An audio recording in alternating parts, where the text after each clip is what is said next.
Ano nga bang Pag-ibig MP2? Ang Pag-ibig MP2 ay isang optional savings program para sa mga kasalukuyan at dating mga members ng Pag-ibig na gustong palakihin ang kanilang mga savings sa mas mabilis na paraan. Imbes na itatambak mo lang ang pera mo sa iyong bangko or sa iyong alkansya na usually mababa or wala ka nang tutubuin. Hindi tulad sa MP2 na last year ay may dividend rate na 6% ayon sa kanilang website. At kaya naman nagagawa ng Pag-ibig na makapagbigay ng mga ganitong klaseng dividend rate ay dahil ini-invest ng Pag-ibig ang mga funds para sa housing finance, government securities, corporate bonds at sa iba pa. Kaya naman, pabago-bagong dividend rate kada taon dahil depende yan sa kinikita ng Pag-ibig. Ngayon, kung interesado ka pa rin dito, para kanino nga ba itong Pag-ibig MP2? Number 1, gusto ng murang investment. Ang Pag-ibig MP2 ang isa sa pinakamura na investment na available sa atin. For as low as 500 pesos ay pwede ka nang magsimula. Hindi katulad sa ibang mga investment opportunities na nangangailangan ng 5,000 pesos, 10,000 pesos, and even more. Number 2, ayaw mo ng komplikado o aralin pa. Dito sa MP2, kapag nakapag-start ka na, wala ka nang masyadong iisipin. Hindi mo na kailangan laging tutukan, hindi mo na need aralin kung ano nga ba ang meaning nitong mga charts, yung mga pattern, yung mga technical terms, ano bang stocks or crypto magandang bilhin, kailangan pa bang mag-technical or fundamental analysis, and so on. Basically, kapag nilagay mo ang pera mo dito, parang wala ka nang masyadong pake. Hayaan mo na lang ang money mo na mag-work para sa'yo. Number 3, tax-free. Kasi ito sa magiging advantage mo kapag nag-invest ka sa MP2. Kasi yung kita or dividend mo dito ay tax-free. So meaning, wala nang kaltas-kaltas pa. Hindi tulad, let's say, nag-trade ka ng stocks, automatic yon may kaltas na tax. And even yung dividend na makukuha mo dito ay meron din yung tax. Same din ito sa ibang mga investment options na laging may tax. Kaya isa ito sa magandang feature ng MP2. Number 4, accessibility online. Para rin sa ito kasi accessible naman ang Pag-ibig MP2. Syempre available din ito online, so kahit nasan ka pang lupalop ng Pilipinas or even kahit nasa abroad ka pa or OFW, pwede mo na rin ma-access ito and even mag-register. Ang kailangan mo lang ay internet connection. And base sa recent update ng Pag-ibig, ay available na rin ito sa mobile as an app. Pero sa ngayon ay madadownload pa lang ito sa Google Play Store at so far ay maganda naman ang rating nito. Number 5, low risk investor ka. Iba-iba naman tayo ng risk appetite. Merong high risk investor at meron ding low risk. At kung pasok ka dito sa huling nabanggit, ay bagay ka dito sa Pag-ibig MP2. Masasabi natin low risk ito dahil sa guaranteed ang pera mo dito. Meaning, kahit ano pang mangyari, ay protektado ang iyong initial capital. Kung 20,000 pesos ang total na nilagay mo, ay 20,000 pesos pa rin ang makukuha mo. Hindi tulad sa ibang mga investment tulad ng stocks or sa crypto na malaki ang possibility ng 20,000 pesos na ininvest mo ay pwedeng maging 10,000 pesos na lang, for example, kung sakaling bumagsak bigla ang market. Na relevant yan sa ngayon kasi ganito ang situation sa parehong market. Isa pa ay safety nito at government guaranteed yung savings mo. May mga iba pang factors kung bakit maganda itong Pag-ibig MP2 pero meron din bang mga disadvantages? Natatalakayin natin yan pamaya-maya. Pero ngayon,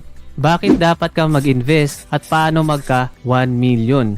Kaya dapat kang mag-invest dito sa Pag-ibig MP2 ay para mapalago mo pa ang pera mo sa paglipas ng panahon. At hindi lang ito masayang o mawalan ng value. Isa rin kasing way para makapag-build ka ng yaman ay itong investing. Pero it doesn't mean na huwag na kayong mag-ipon or magbangko. Syempre, importante pa rin yun. Pero kapag meron ka ng sapat na savings, emergency funds, or extra na money na hindi mo naman kinakailangan gamitin kaagad or wala kang kaplano-plano, ay mas okay na napapalago mo pa ito imbes na wala ka namang ginagawa dito at nawawalan pa ng value. Dahil meron tayong tinatawag na inflation kung saan tumataas ang mga bilihin natin kada taon at nawawalan ng buying power or halaga yung pera natin. Which is ramdam yan lahat ngayon. Kaya kung dati kapag namamalengke ka tapos ang budget mo na 1,000 pesos ay sakto na yan sa'yo. Minsan may sobra pa pero ngayon yung dati mong budget na 1,000 pesos for sure kulang na sa taas ng presyo ng mga bilihin ngayon. At kung hindi mo pa magagawang patasin ang pera mo kada taon ay mawawalan ng value yung pera mong hindi tumutubo. Ayon nga sa PSA.gov na 4.5% ang average inflation sa bansa last year. So kung hindi mo mahigitan yan kada taon ay matatalo ka ng inflation. Kaya lamang ka na kung sakaling natutunan mo ito at nagawa ngayong bata-bata ka pa compare kung mag-umpisa ka dito ng mas late. Pero hindi naman yung ibig sabihin nun na huli na ang lahat para sa mga taong may edad na kasi lamang ka pa rin kung mag-umpisa kang kumilos imbis na taong walang ginagawa. Isa pang dahilan kung bakit maganda itong MP2 ay dahil sa flexibility nito. Meaning Meaning, hindi lang naman 500 pesos ang pwede mong ihulog dito. Pwedeng let's say 1,000 pesos or even more. Kung gusto mo nga 800 pesos pa. So wala namang fixed na amount, basta ang minimum ay 500 pesos. Hindi naman ito sa pilitan. Kahit kung gusto mo hindi ka maghulog sa isang buwan, okay lang din. Pero syempre, kung gusto mo maximize ang MP2 at mas mag-earn ng mas malaki, ay importante na maging consistent ka sa paghuhulog. Para ka lang din naman ditong nag-iipon. Huwag kang mag-expect na kikita ka ng napakalaki or ng 1 million sa simpleng paghuhulog lang ng 500 pesos ng isang beses lamang. Kung nag-ipon ka ng 20,000 pesos, edi 20,000 pesos din ang makukuha mo plus ang mga tinubo nito via dividends. Ay sa pa kasing power nitong MP2 ay yung compound interest potential nito. So posible ka nga bang kumita ng milyon? Mamaya babalikan natin yan. Pero going back sa compound interest, pwede mo kasing iwanan lang yung pera mo dun sa account mo, then yung dividends mo, magko-compound na lang yan annually. Meaning, palaki ng palaki ang pera mo dito. Kung malaki na ang nasave mong pera dito, mas malaki rin yung kikitain mong dividends. Although pwede ka rin namang mag-annual payout ng dividend earnings mo papunta sa iyong bank account. Pero mas mamamaximize mong potential na kikitain mo kung hayaan mo lang iyong savings sa iyong account for 5 years maturity period. Kaya kung long term mo ito tinitingnan, mas malaki ang benefit nito sa iyo kasi maging yung kinita mo dito, kikita pa ulit. Hanggang sa umulit-ulit yan hanggang sa lumaki ng lumaki. And since hindi ka lang nakatingin sa short term na kita, bagkus ay nasa long term, ay magagamit mo ito para sa iyong future. Kasi itong pera mong nasave at kumita sa MP2 ay gagamitin mo for your retirement fund. Pwede rin pandagdag dun o kaya naman for future purchase. Let's say pambili ng lupa o bahay, yung iba para sa educational fund ng magiging anak, para sa kasal, extra pa na savings and so on. So depende na sa'yo kung ano yung mga plano mo na nasa future pa. Isa pang naitutulong ng MP2 ay yung magkakaroon ka ng maayos na mindset tungkol sa pag-iipon. Dahil parang mas na-encourage ka na magtabi ng pera kasi alam mo na hindi mo basta-basta magagamit. Hindi mo yan madudukot kasi hindi naman yan nakalagay sa piggy bank. At gaganaan ka pa kasi nga naman kumikita at hindi lang nasasayang sa mga luho, bisyo at sa iba pang walang kwentang bagay lamang.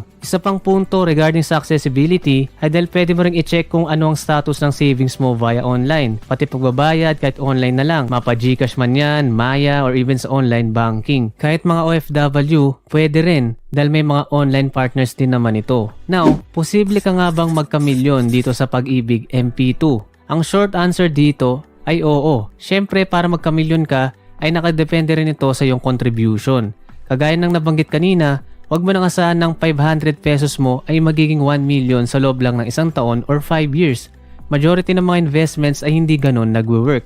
Depende pa rin kasi yan sa laki, sa time, at sa pagiging consistent mo sa paghuhulog. So para sa 1 million example, gagamitin natin yung last 5 years na dividend rate sa MP2 na nakasaad sa website starting from 2017 up to 2021. So ito yung dapat mong monthly na contribution para magkaroon ka ng 1 million sa MP2. So makikita nyo dito kung nag-start ka ng hulog sa January 2017 sa halagang 14,120 pesos na consistent yan hanggang 2021 ay magkakaroon ka ng 1 million plus sa MP2 savings mo.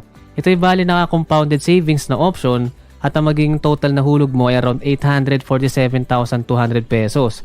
At ang total na dividend na nakuha mo sa loob ng 5 years ay around 153,000 pesos ng libre. So kung gusto nyo mag-experiment ng mga contributions, maglalagay ako sa description ng link dito sa MP2 calculator na nakuha ko sa Reddit.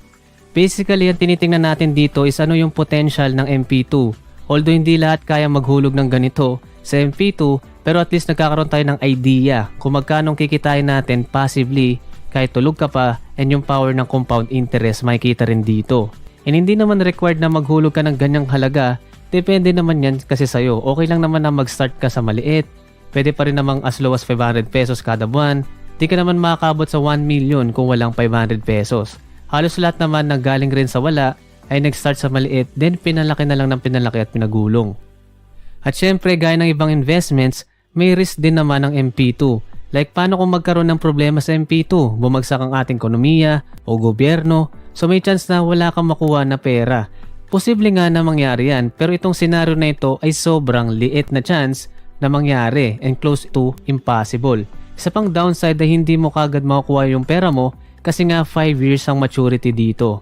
Pwede mo namang kunin, biglaan, pero half lang ang makukuha mong dividends, so sayang. Pero syempre, dapat maging wise ka at huwag maglalagay ng hindi extra money at perang hindi kayang mawala kagad.